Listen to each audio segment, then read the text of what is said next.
नमस्कार साथियों, गौरव ज्ञान धारा में आपका स्वागत है। आज मनोविज्ञान की एक शॉर्ट एंड स्वीट क्लास लेके आया हूं आपके लिए। बहुत इंपॉर्टेंट, जो अपना पीछे रह गया था वो जो बहुत इंपॉर्टेंट है और यहाँ से प्रश्न बनते हैं साथियों काफी सारे। जीन पियाजे का संज्ञानात्मक विकास। तो संज्ञानात्मक विकास को आज पढ़ेंगे, चारों अवस्थाएं बहुत ही सारगर्भित तरीके से, और जहां से प्रश्न बनते हैं सीधे सीधे तौर पर वो पढ़ेंगे। ठीक है साथियों। और बाकी जो विद्यार्थी हैं, अब 7 दिन बचे हैं, अपने आप को थोड़ा सा धैर्यवान बनाना और व्यवस्थित तरीके से पढ़ना। कहीं इधर उधर आप अपना समय व्यर्थ ना करें, जितना हो सके अभ्यास करें उतना अच्छा है आप लोगों के लिए।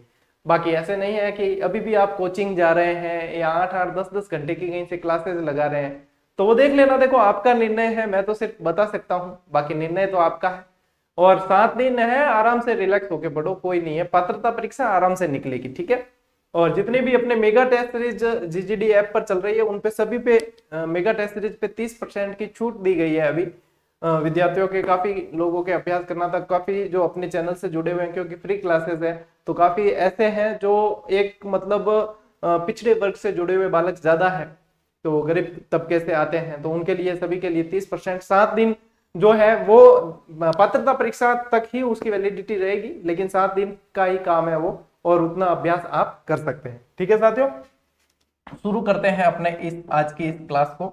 चलिए, सबसे पहला प्रश्न जो है इसकी हेडिंग से ही बनता है। ठीक है। सबसे पहला प्रश्न यह है कि संज्ञानात्मक विकास किसने दिया, संज्ञानात्मक विकास के जनक किसे माने जाते हैं, तो जीन पियाजे। ठीक है, सबसे पहला ही।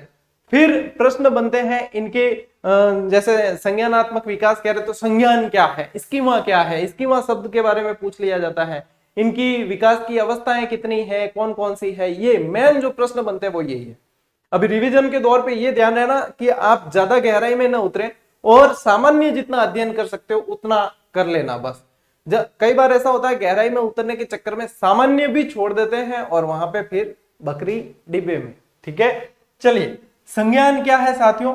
मन के अंदर किसी चीज को जानने की प्रक्रिया संज्ञान है।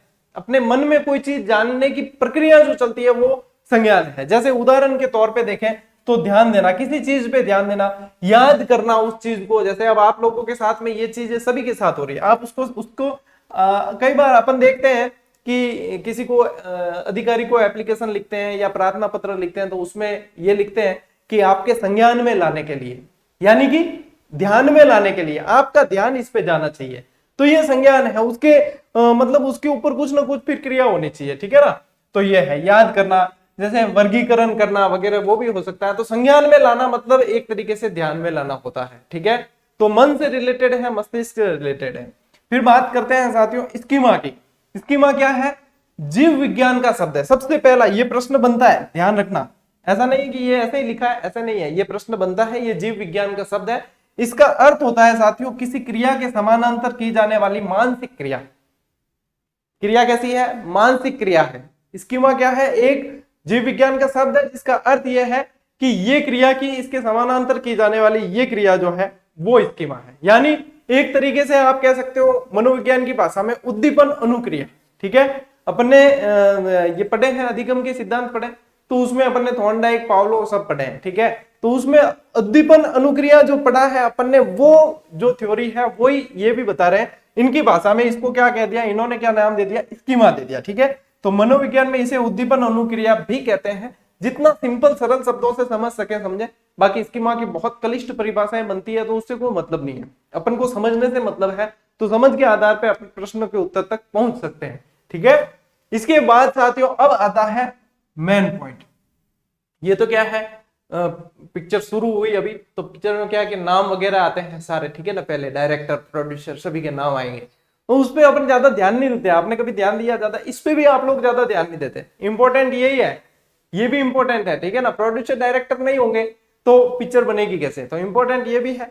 लेकिन अब जो मेन पिक्चर पे ध्यान देते हैं, तो स्टार्ट में ज्यादा ध्यान देते हैं, क्योंकि उसमें परिचय होता है। ठीक है, ये हीरो है, ये इसके साथ में ये रिलेशन है। चलिए, पिक्चर स्टार्ट हो गई है। सबसे पहली देखो, सबसे पहले तो क्या है, पियाजे के संज्ञानात्मक विकास के जो स्तर हैं उनको 4 भागों में बांटा गया है। ठीक है। प्रश्न जहां से बन रहे हैं वहां ध्यान देना, point to be noted my Lord. ठीक है। सबसे पहला 4 भागों में बांटा गया है। सबसे पहली अवस्था संवेदी गामक अवस्था या इंद्रियानुगतिक अवस्था।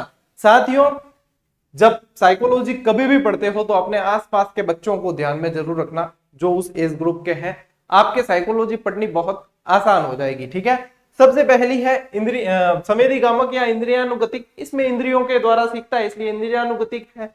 ठीक है, संवेदनाओं के द्वारा सीखता है इसलिए संवेदी गामक है। बताऊंगा अभी इसके अंदर डिटेल अपन देखेंगे। फिर दूसरे स्थान पर है साथियों पूर्व संक्रियात्मक अवस्था। इनके नाम याद रखना। ठीक है, पूर्व संक्रियात्मक अवस्था जिसे पूर्व वैचारिक अवस्था भी कहते हैं, प्राक संक्रियात्मक अवस्था भी कहते हैं। तो ये जो संवेदी गामक थी ये साथियों जन्म से 2 वर्ष तक मानी जाती है, और ये जो है 2 वर्ष से 4 वर्ष तक 2 वर्ष से 7 वर्ष तक मानी जाती है। ठीक है, फिर आ जाता है आपके मूर्त संक्रियात्मक अवस्था। अब ये जो 2 से 7 है ना, इसमें भी 2 भाग हैं। एक 2 से 4 अलग है, इसीलिए मेरे मुंह से निकला। 2 से 4 अलग है और एक 4 से 7 अलग है। ठीक है ना, तो ये है। अब यहाँ पे जो है मूर्त संक्रियात्मक अवस्था या वैचारिक अवस्था भी कहते हैं इसको। ठीक है, ये 7 से 11 है एज ग्रुप, याद रखना। 0 से 2, फिर 2 से 7, 7 से 11 और 11 से अधिक। ठीक है, 11 से अधिक वैसे 15 तक मानते हैं लेकिन 11 से अधिक मान लेते हैं। ठीक है, और फिर आ जाता है साथियों औपचारिक संक्रियात्मक अवस्था या अमूर्त वैचारिक अवस्था जो 11 से अधिक है। ये ध्यान रखना कि मूर्त विचारों के बाद में ही अमूर्त विचार आएंगे।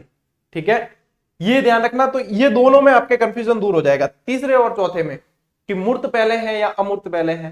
तो मूर्त जो है वो पहले आएगा अमूर्त से, ये बात पक्की है। पहले अपने दिमाग में कोई भी चीज होती है उसको समझने के लिए या अपन किसी के प्रति विचार बनाते हैं तो वो मूर्त रूप से बनते हैं।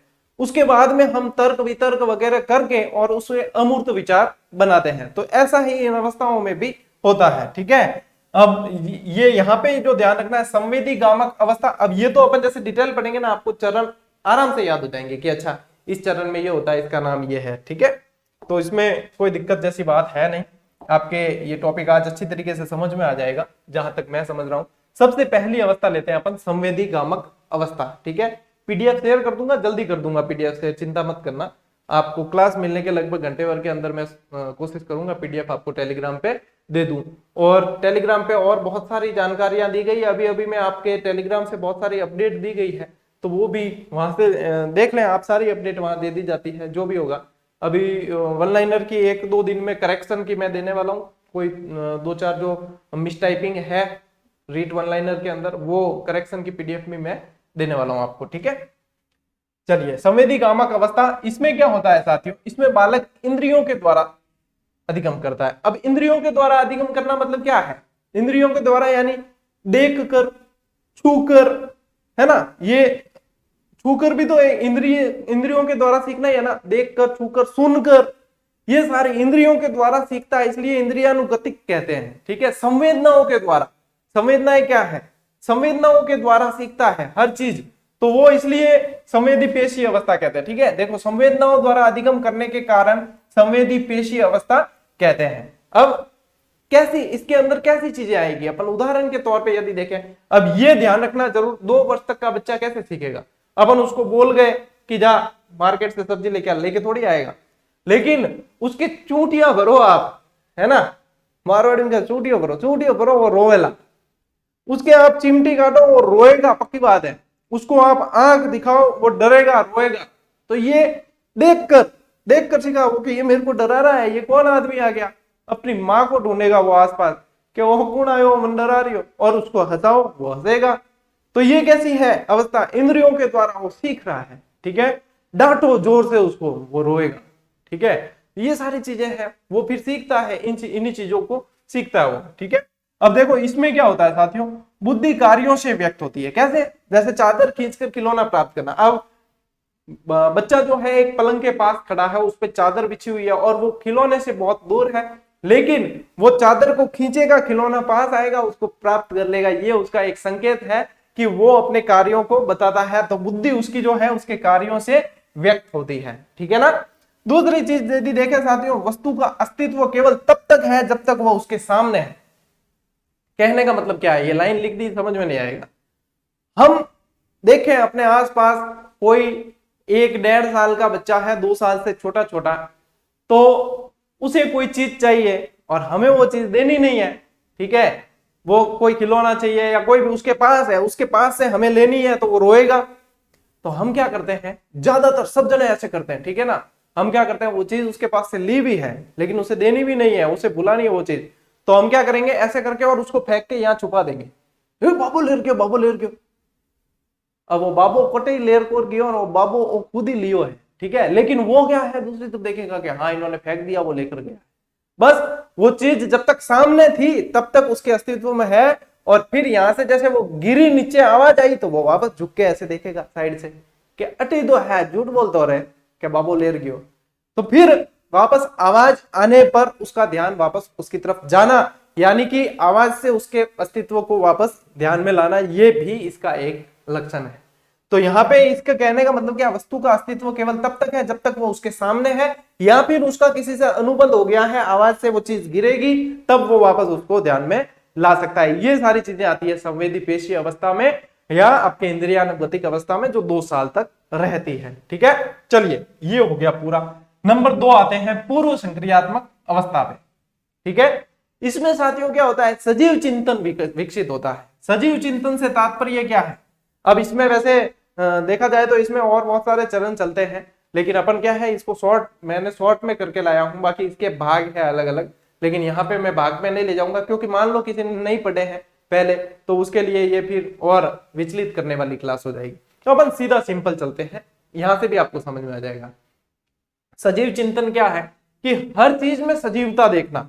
सजीवता देखना जैसे देखो, एक बच्चा है, मान लो इस एज ग्रुप का ध्यान रखना आप, ठीक है ना, 2 से 7, 3-4 साल का बच्चा है, 3-4 साल का बच्चा है।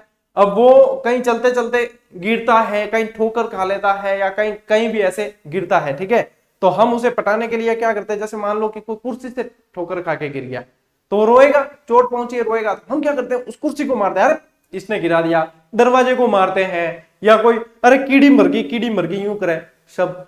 तो मतलब उसका ध्यान वो उसका चिंतन कैसा हो जाता है, सजीव, वो ऐसे समझता है कि इसमें हाँ मेरे इसने लगे, इसको भी मार पड़ी है, अब ठीक है, और वो चुप हो जाता है। तो यहाँ पे साथियों सजीव चिंतन विकसित होता है। अब मान लीजिए कि पेड़ से एक पत्ता टूट के गिरा है, और उसका ऐसा सोचना कि मैं जैसे बदमाशी करता हूं तो मेरी माँ मेरे को मारती है, इसने भी बदमाशी की होगी तो इसकी माँ ने इसको मार के नीचे फेंका है। तो ये एक तरह का सोचना जो है साथियों सजीव चिंतन है। और बताऊं आपको, ये सजीव चिंतन और ये जो है ये बहुत इंपॉर्टेंट है। जैसे किसी बच्चे को एक लकड़ी का टुकड़ा मिल गया, या कोई भी चीज, जैसे रिमोट मिल गया या कुछ भी मिल गया, अब वो उसको जो है एक गाड़ी की तरह चलाता है।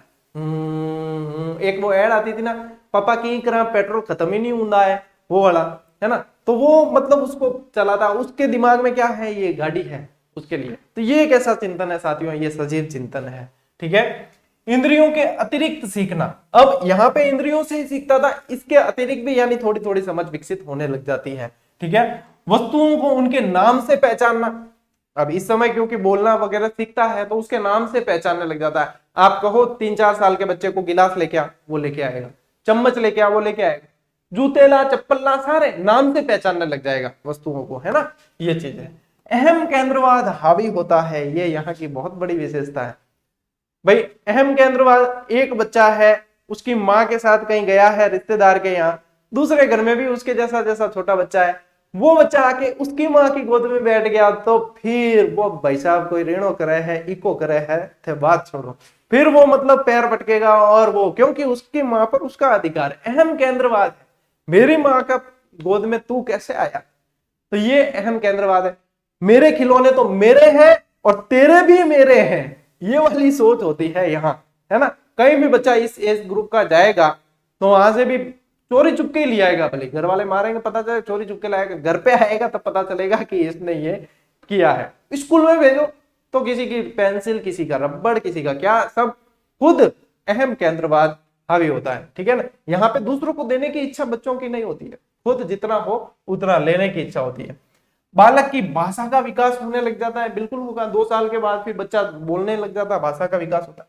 समान वस्तुओं को समान वर्ग में विभाजित कर सकता है। अब जैसे यहाँ पे बच्चे जैसे कोई गेम भी खेलते हैं या कोई चीजें, तो वो समान वस्तुओं को समान भागों में बांट सकते हैं, यहाँ पे ये क्षमता विकसित हो जाती है। ठीक है, एक ही तरह से सोचना, उसके विपरीत नहीं।